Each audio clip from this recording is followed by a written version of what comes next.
Okey, saya mohon untuk semua kongsikan. Semoga perkongsian kita hari ini akan mendapat manfaat pada semua. Jadi hari ini kita bersama dengan Prof Madya Dr. Nani Harlina. Ya, Ya, hai. Prof. Assalamualaikum Rizky. Assalamualaikum dan Waalaikumsalam. selamat sejahtera semua yang berada di Facebook ni. Alright. So kita nampak ada dah makin meningkat penonton pada hari ini secara live-nya. Kita bagi gap sikit masa, mungkin dalam 5 minit ataupun 2-3 minit kita tunggu rakan-rakan yang lain. Sementara tu sesiapa yang sudah live mungkin boleh share kan. Jadi lebih ramai yang akan expose dengan perbincangan kita pada hari ini, ya Prof? Ya. Okey, katanya Prof ada sedikit aktiviti hari ini, ada exam apa semua ya. Ya. Sekarang ni bulan peperiksaan bagi pelajar masters kita. So busy dengan peperiksaan dengan COVID, you kena ubah sana ubah sini. So itu norma baru bagi Prof dan pelajar-pelajar di UKM lah. Okay. Alright, so apa yang akan kita bincangkan pada hari ini berkaitan dengan kanser payudara. So basically Prof nanti akan terangkan dulu apa itu kanser payudara dan kemudian kita akan berkongsi simptom-simptom dia, kaedah rawatan, okay. So dan banyak lagi, ya Prof. So saya rasa mungkin kita boleh bermula. Boleh. Ya, okay Prof. So first of all, soalan basic yang kita nak tahu semua, apa itu kanser payudara? Okey, seperti nama dia ya, kanser ataupun dalam bahasa lain barah payudara. Barah ni bermakna sesuatu ketumbuhan yang kita tak boleh nak kawal secara amnya dengan ubat-ubat yang ada buat masa ini. Tapi kita masih lagi boleh mengurangkan kebarangkalian barah itu merebak, dan apabila kita detect lebih awal, dia meningkatkan lagi kebarangkalian untuk hidup ya bagi seseorang pesakit barah. Okey, buat masa ini terdapat banyak jenis barah yang telah ditemui. Tapi yang specialnya tentang barah payudara ni adalah dia adalah jenis barah yang paling kerap berlaku, paling senang untuk yang paling tinggi di kalangan semua wanita di dunia, bukan setakat di Malaysia saja tapi di seluruh dunia. Itu menjadikan barah payudara ni adalah sesuatu yang penting untuk kita kenal pasti, untuk kita rawat. Jadi detection sangatlah penting. Yang lagi satu specialnya mengenai barah payudara ni adalah jika ia dapat dikesan pada peringkat yang awal, kebarangkalian dia untuk senang dikontrol tu lebih tinggi. Senang dikontrol, ada banyak ubat ataupun cara perubatan yang kita boleh lakukan untuk mengurangkan risiko barah ni daripada merebak. Masalah dengan barah ni, bila kita bercakap pasal barah, disebabkan dia adalah sejenis ketumbuhan yang tak boleh atau susah nak dikontrol. Bila dia merebak ke seluruh bahagian badan, itu yang menyebabkan kematian. So seboleh-bolehnya kita nak mengelakkan atau mengurangkan sebab-sebab yang menyebabkan kematian yang related kepada barah payudara lah. Okay, so basically kalau bercerita pasal barah payudara atau kanser payudara, so ia melibatkan bengkakan ataupun seumpamanya, betul tak Prof? Yeah. So adakah semua jenis bengkakan yang wujud itu pada bahagian payudara itu boleh kita katakan sebagai kanser payudara? Mungkin ini yang bermain di fikiran wanita di luar sana. Mungkin Prof boleh ulas lanjut tentang benda ini. Okey, barah payudara dia paling banyak presentation ya, ataupun cara pesakit datang ke presentation bara payudara ni paling banyak memang bengkakan ya, memang bengkakan.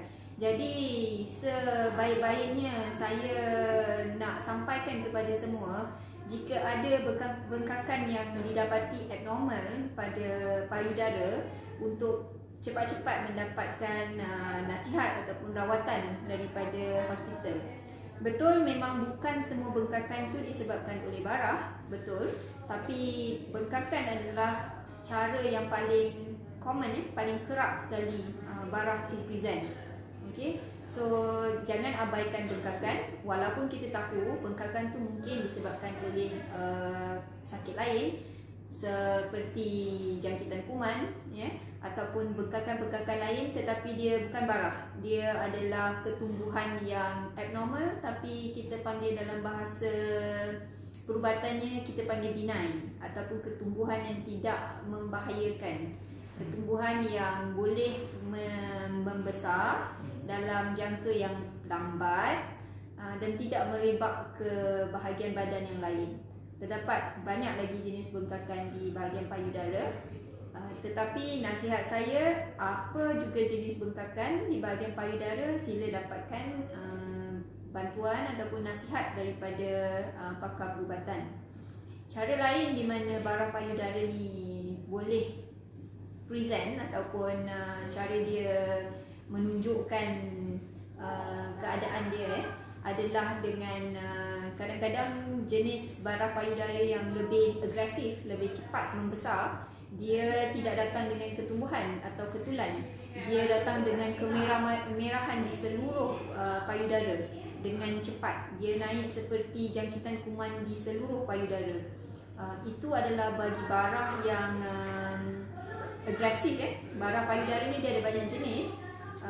Dan dia ada jenis yang agresif, di mana dalam masa 3 bulan ataupun 2 bulan dia akan merebak ke seluruh badan juga. Itu adalah jenis yang bahaya lah. Oh, okay. So jadi bara payudara ni ada jenis-jenis dia juga, Prof. Mungkin nanti Prof boleh terangkan dengan lebih lanjut. So sekarang ni saya menyeru pada para penonton sekalian, harapnya anda dapat share Facebook Live kita pada hari ini, dan moganya kami berharap perkongsian daripada Prof Madya, Dr. Nani Harlina hari ini dapat disebarluaskan, dapat dimanfaatkan pada lebih ramai orang. Jadi kami persilakan anda untuk kongsikan live daripada UKM Specialist Center hari ini. Kita bersama dengan Prof Madya, Dr. Nani Harlina, pakar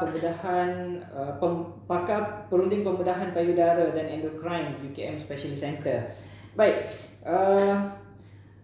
kita beralih pada satu soalan yang mungkin dah banyak kali diterangkan di luar sana. Setiap kali adanya Pink Oktober, banyak hospital kerajaan dan juga doktor-doktor di luar sana meraihkan benda ini dan menjelaskan bagaimana kaedah mengesan dan kaedah mengesan bara payudara. Sebab apa yang kita difahamkan, pengesanan peringkat awal adalah penting. Betul tak, Prof? Okey, jadi macam mana tu, Prof? Bagaimana kaedah pengesanan awal? Okey, sebelum tu ya, Rizky, sebelum saya lupa, ada lagi satu cara di mana bara payudara ni boleh present ya. Okay. Untuk pengetahuan masyarakat ya, yang ataupun Facebook yang mendengar ya, pendengar-pendengar semua, adalah di mana boleh keluar cecair ataupun nipple discharge ya, daripada bahagian puting. Dan selalunya discharge yang keluar ni adalah jenis darah. Itu jarang berlaku, tapi ada yang datang dengan kita panggil nipple discharge ya. So berbalik kita pada cara pengesanan awal, secara amnya, bagi pesakit-pesakit atau wanita yang berumur lebih daripada 40 tahun ke atas, cara yang paling senang dan paling kita panggil tara ya, dia akan check semua bahagian payudara adalah dengan menjalankan kaedah penyiasatan mamografi ya, mammogram. So mammogram ni dia macam X-ray, di mana sinaran akan dikenakan ke bahagian payudara, dan kita akan dapat melihat dengan lebih jelas lagi keabnormalan yang ada di dalam payudara. Selain daripada itu, bagi mereka yang berumur bawah daripada 40 tahun di mana bahagian payudara, tisu payudara mereka masih kenyal lagi, tidak banyak lemak di dalam bahagian payudara, banyak breast tissue di dalamnya, kaedah ultrasound di mana kita menggunakan bunyi untuk kita gunakan sound wave untuk untuk detect sama ada keabnormalan dalam bahagian payudara atau tidak. So ini adalah dua cara yang biasa kita gunakan. Ada beberapa cara lagi yang lebih terperinci, tetapi cara-cara itu biasanya kita gunakan untuk kes-kes yang agak complicated sedikit, untuk lebih memperjelaskan apa yang kita nampak daripada mammogram dan ultrasound. Secara amnya, mammogram dan ultrasound adalah cara yang paling senang, cepat dan tidak menyakitkan untuk mengesan bara payudara di peringkat awal. So itu pengesanan yang dilakukan di hospital, maksudnya pesakit ataupun mereka yang merasakan mungkin mereka ada masalah berkaitan dengan kanser payudara, so mereka boleh hadir ke hospital dan melakukan pemeriksaan mammogram ataupun ultrasound. Ada pemeriksaan cara lain tak, Prof? Mungkin ada, ya. Katakan kita di rumah, kita panggil cara ini dipanggil dalam bahasa Inggerisnya self breast examination, di mana wanita-wanita di luar sana boleh menjalankan pemeriksaan di atas payudara sendiri semasa di rumah sendiri, selepas mandi atau malam sebelum tidur. Disarankan sekali dalam setiap bulan, dan juga disarankan semasa, bukan bila kita nak datang haid, tapi mungkin selepas 10 atau 12 hari selepas haid datang, di mana pada masa itu payudara adalah berada dalam keadaan yang agak lembut, dan masa itu adalah masa yang sangat sesuai untuk buat pemeriksaan sendiri ke atas payudara untuk mengenal pasti sama ada terdapat benjolan, bengkakan, nipple discharge atau kemerah-merahan. Itu adalah masa yang paling sesuai. Itu boleh dilakukan sendiri, disarankan sekali setiap bulan. Okay, jadi bila sampai di hospital, kalau ada masalah sampai di hospital, doktor akan melakukan pemeriksaan sekali lagi, diikuti dengan mammogram dan ultrasound yang seperti saya terangkan tadi.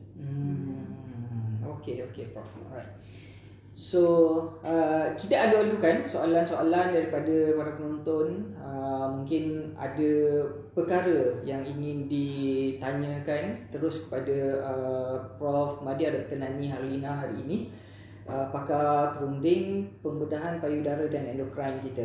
Jadi kami alu-alukan soalan, anda boleh berkongsi direct pada bahagian komen Facebook kami, dan insyaAllah saya akan bertanya dan Prof mungkin akan boleh menjawab persoalan-persoalan anda.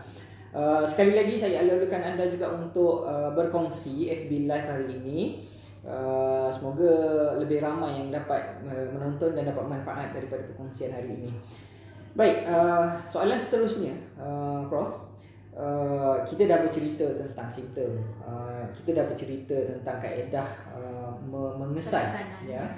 So bagaimana pula kaedah rawatan bagi pesakit kanser payudara? Okey, kanser ni saya rasa semua orang secara amnya tahu, kanser ni selalunya bila pesakit datang di klinik, bila kita break the news, beritahu ada kanser, soalan seterusnya adalah yang mereka akan katakan, tahap berapa kanser saya? Okey, so tahap memang penting dalam kita merawat pesakit-pesakit kanser, dan rawatan kanser ni memang bergantung kepada tahap. untuk kanser payudara.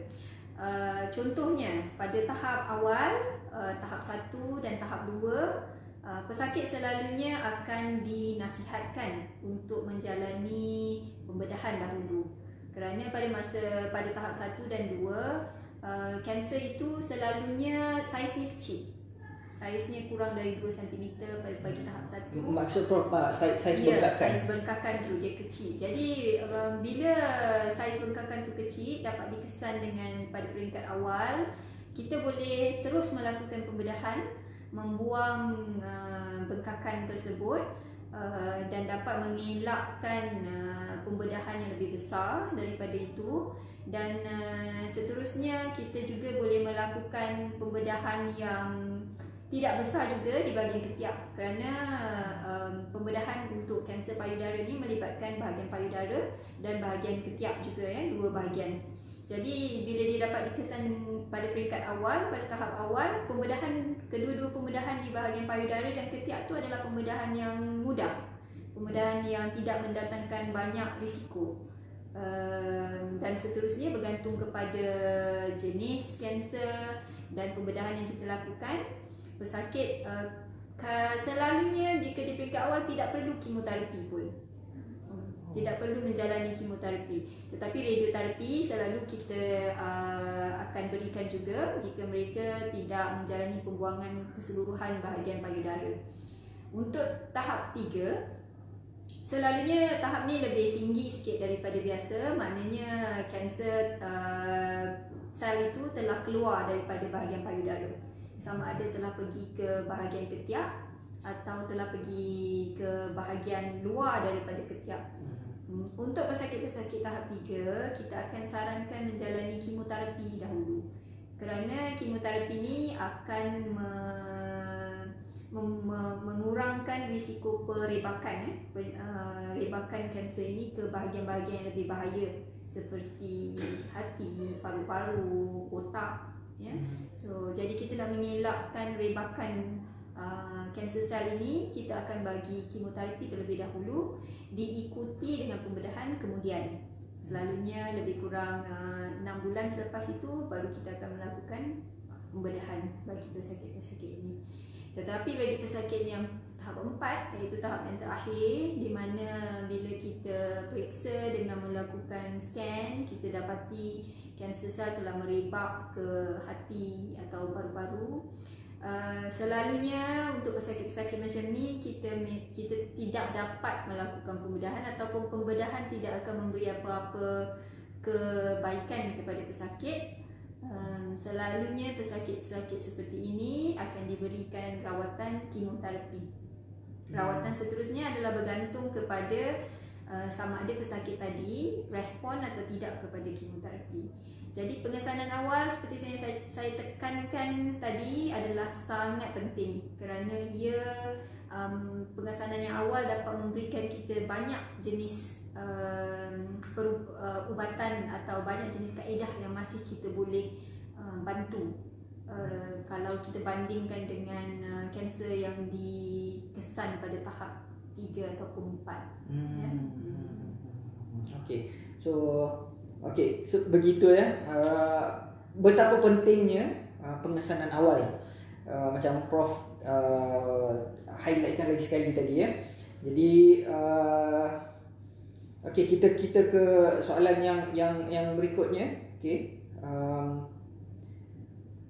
Apa yang akan berlaku jika mungkin perkara ini biasa juga Prof hadapi bila pesakit datang, dia dapat dan Prof maklumkan kepada pesakit yang sebenarnya beliau menghidapi kanser payudara peringkat awal, tapi mereka memilih untuk mencari rawatan alternatif. Dengan kata lain, dekat sini mungkin ia dibiarkan dengan cara rawatan yang tidak menepati kaedah medikal hari ini. So apa akan berlaku sebenarnya? Okey, bagi of course lah tentu bila saya maklumkan kepada pesakit yang dia telah mendapat barah, tetapi jawapan yang diberikan adalah untuk memilih rawatan selain daripada rawatan yang kita sarankan, mestilah kita akan rasa terkilan kerana kita rasa pesakit ni kita masih boleh rawat. Jadi kalau dia pergi ke rawatan-rawatan lain atau tradisional atau jenis kaedah rawatan lain yang belum tentu keberkesanannya, kita tahu yang barah ini akan merebak, ya. Jadi barah yang merebak ini yang sebenarnya yang menyebabkan kematian, ya Rizky. So yang kematian dari barah ni disebabkan adalah rebakan ke otak, rebakan ke hati, rebakan ke paru-paru. Ke paru-paru tidak boleh bernafas, ke otak dia akan membesar dan menyebabkan tak boleh berjalan, tak boleh bergerak, tak boleh berfikir. Ke bahagian hati menyebabkan hati kita panggil liver failure, ya. Ada kematian adalah disebabkan oleh rebakan barah sebenarnya. Jadi bila kita sarankan untuk rawatan di hospital, itu adalah tanda di mana doktor masih boleh melakukan sesuatu. Jadi dinasihatkan supaya kalau ada terfikir untuk pergi ke membuat rawatan tradisional, saya sarankan buat rawatan di hospital dahulu, dan kemudian selepas barang itu dibuang, selepas menjalani kemoterapi, dan lepas tu terpulang kepada pesakit sendiri untuk menjalani apa jenis rawatan yang mereka plan lah ataupun mereka inginkan. Oh, okey. Dan Prof, jika selepas pembedahan, maksudnya barang itu telah dikeluarkan, adakah pesakit masih perlu untuk datang bertemu dengan Prof untuk follow up ataupun bagaimana? Bagi kami di hospital, apabila kita diagnose pesakit mengalami barah, rawatannya adalah seumur hidup.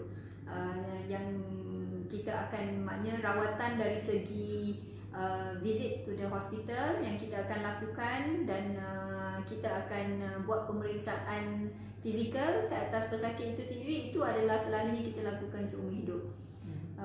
Berapa kerap? Bergantung kepada bila barah itu dikesan.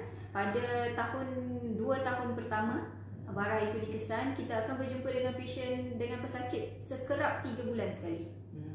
Pada 2 tahun pertama. Kemudian pada 5 tahun berikutnya 6 bulan sekali, dan selepas itu mungkin 1 tahun sekali kita akan melakukan pemeriksaan. Okay.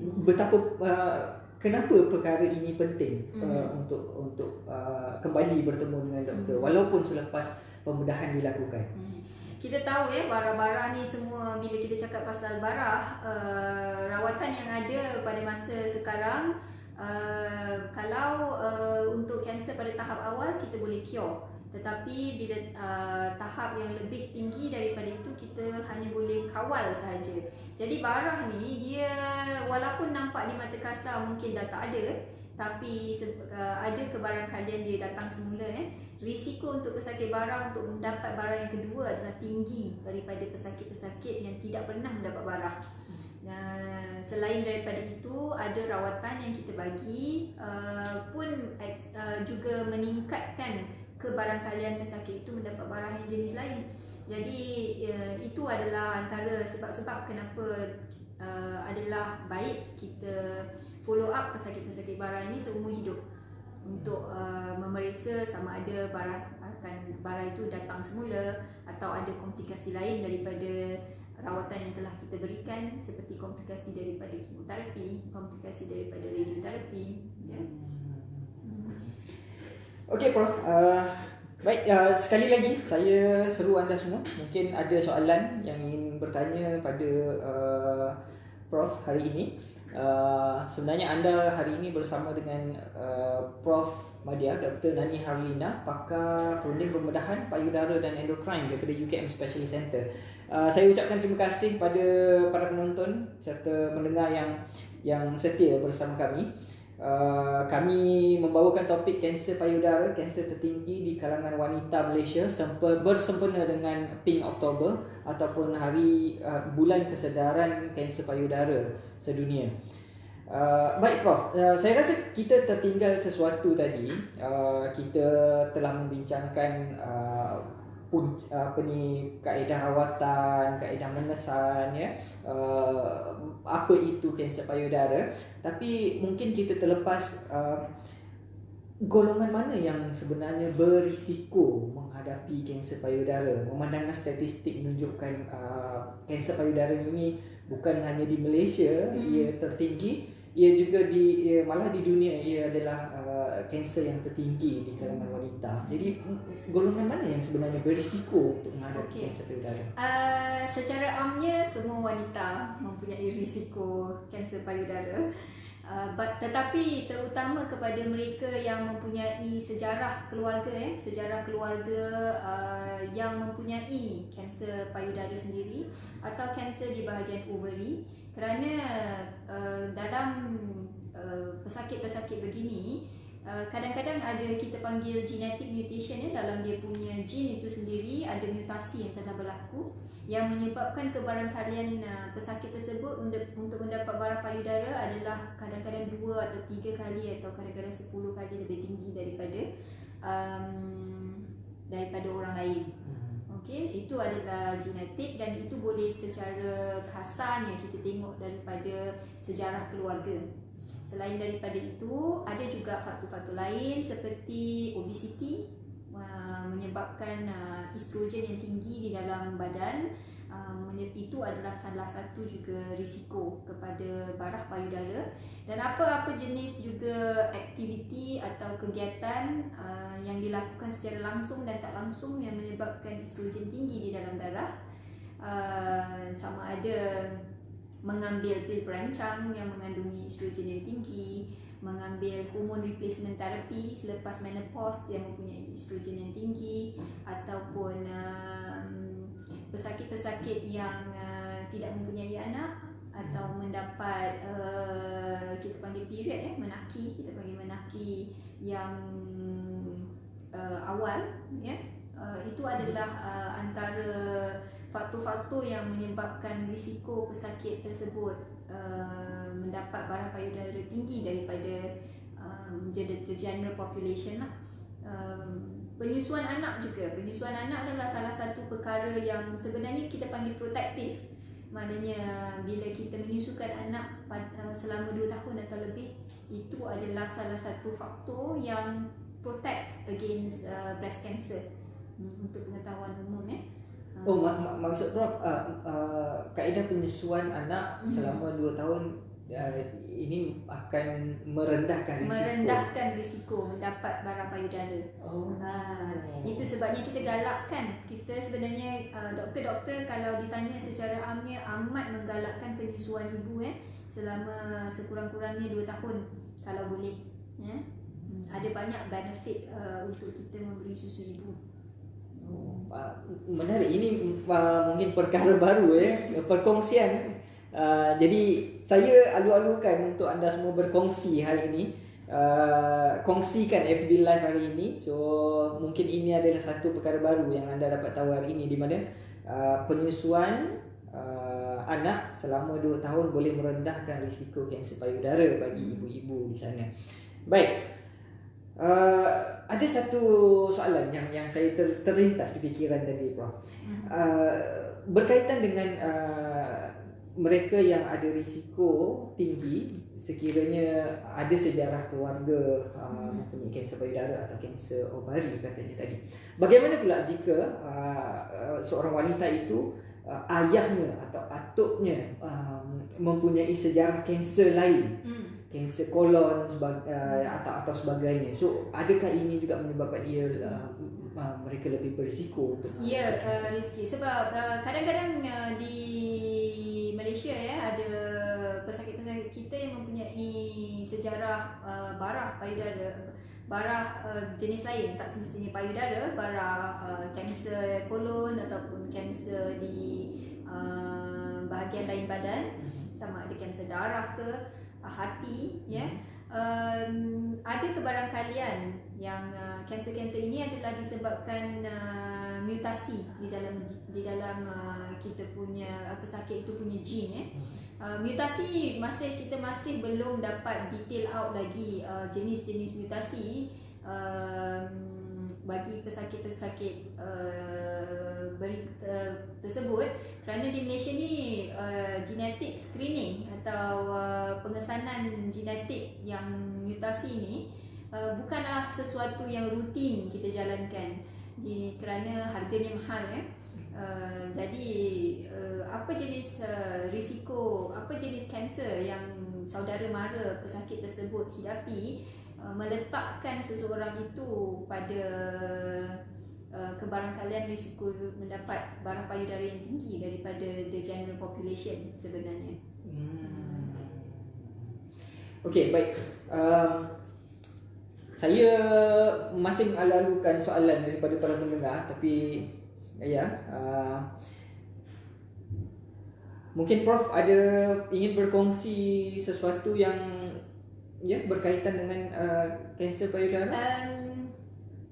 Pesanan saya untuk barah payudara ni sempena bulan Oktober ni bulan Pink Oktober adalah disebabkan barah payudara ni kebarangkalian percentage dia untuk mendapat adalah tinggi jenis yang barah yang senang untuk dihidapi.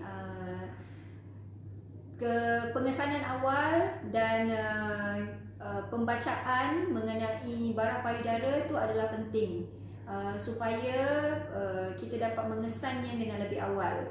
Apa-apa masalah yang dihadapi ataupun apa-apa soalan yang berlega-lega dalam kepala saudari semua mengenai simptom-simptom yang saudari ada, eloklah diajukan kepada doktor-doktor yang berdekatan supaya kita dapat membantu untuk mengesan, dan kita boleh juga berkongsi cerita ataupun pendapat mengatakan ni bukan barah payudara, yang ni payudara, yang ni jangkitan kuman, supaya pengesanan itu dapat dilakukan dengan lebih awal. Dia memudahkan semua pihak sebenarnya, memudahkan pesakit, memudahkan pengamal perubatan, memudahkan staf-staf yang ada, mengurangkan kos rawatan secara amnya. Itu yang penting mengurangkan kos rawatan Alright. Jadi pengesanan awal sangatlah penting bagi barah payudara. Jadi saya harap wanita-wanita di luar sana jika ada kemusykilan tentang apa simptom yang dihadapi atau kemusykilan ingin bertanya mengenai risiko barah payudara yang mereka mungkin akan hadapi, datanglah ke sama ada ke doktor di bahagian GP general practitioner di luar sana, atau siapa-siapa pengamal perubatan yang berada berdekatan. Dinasihatkan untuk tidak merasa malu-malu ataupun segan ataupun mengatakan pada diri sendiri saya akan fikirkan mengenai perkara ini kemudian, untuk mengelakkan masalah-masalah yang lebih besar di masa hadapan. Baik Prof, kita ada satu soalan daripada pendengar Yani Mulyani. Terima kasih Puan Yani Mulyani. So soalannya, Prof, bolehkah untuk pesakit kanser pertama minum kolagen untuk kecantikan kulit, kedua ambil vitamin seperti vitamin C, vitamin B dan lain-lain, dan soalan yang ketiga agak menarik, benarkah pesakit kanser tak boleh pakai perhiasan atau jam tangan di sebelah mana tangan kita operation? Okey, saya akan jawab satu persatu yang soalan pertama, kolagen untuk kecantikan kulit. Masalah dengan barah payudara ni, dia adalah sangat berkait rapat dengan hormon estrogen. Hormon estrogen itu adalah hormon wanita, hormon dalam badan kita. Jadi pengambilan estrogen daripada luar memang akan meningkatkan risiko pesakit untuk mendapat barah payudara. Collagen ni adalah sesuatu bahan yang selalu kita letak di dalam bahan-bahan kecantikan untuk menegangkan kulit. Collagen ni selalunya dia tidak mempunyai direct relationship dengan breast cancer. Okey, masalah dengan rawatan kecantikan yang dilakukan, jenis collagen yang digunakan, tahap banyaknya collagen yang digunakan, kuantiti yang digunakan, kita tak tahu. Itu masalahnya dengan pakar-pakar kecantikan yang menggunakan collagen sebagai salah satu media untuk meningkatkan atau melariskan jualan mereka. Secara amnya apa-apa yang digunakan secara tidak berlebihan adalah selamat. Tetapi jika kita tahu amountnya, kuantiti yang digunakan, yang tu bagi saya okey. Tetapi ada jenis-jenis pengamal kecantikan yang menggunakannya secara berlebihan. Okey, itu jawapan saya bagi soalan yang pertama.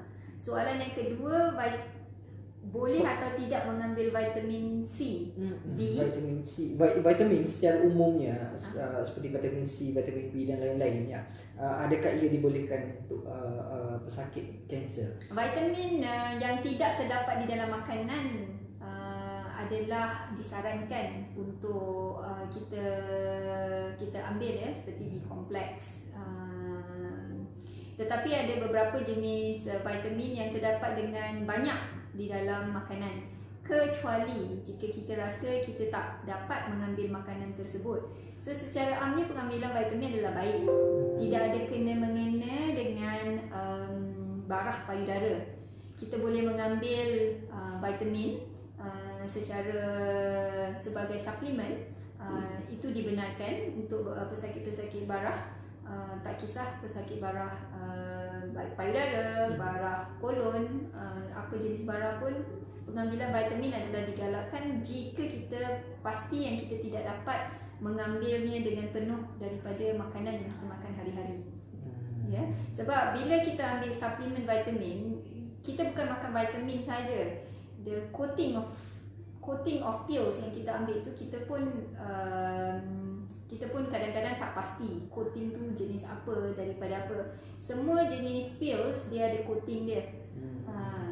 Tapi jika kita tahu kita dapat mengambil daripada makanan yang kita makan hari-hari, memang kita boleh ambil suplemen vitamins. Okey, baik. Soalan yang ketiga tadi, Prof. Benarkah pesakit kanser tak boleh pakai perhiasan atau jam tangan di sebelah mana tangan kita dibedah? Okey, bila kita melakukan pembedahan payudara, seperti saya beritahu tadi, pembedahan di bahagian payudara dan di bahagian ketiak. Problem dia adalah pembedahan di bahagian ketiak.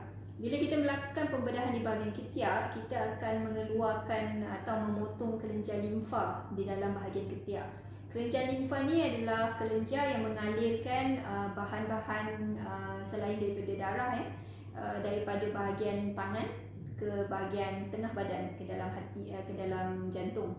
Jadi jika selalunya kita nasihatkan pesakit untuk mengurangkan angkat berat di bahagian yang berkenaan atau mengurangkan kerja di bahagian berkenaan, kerana kita nak mengelakkan luka di bahagian tangan tersebut. Kerana bila berlaku luka di bahagian tangan tersebut, tangan akan membengkak, jangkitan kuman di situ. Sepatutnya jika tidak berlaku pembedahan di situ, kuman ataupun jangkitan kuman akan dialirkan semua ke dalam bahagian tengah badan. Jadi selepas pembedahan di bahagian ketiak, terdapat blockage di situ sebab kita dah potong, and then dia healing, so dia akan block di bahagian bawah ketiak. Jadi bila berlaku jangkitan kuman ataupun luka di bahagian tangan tersebut, tangan boleh membengkak. Jadi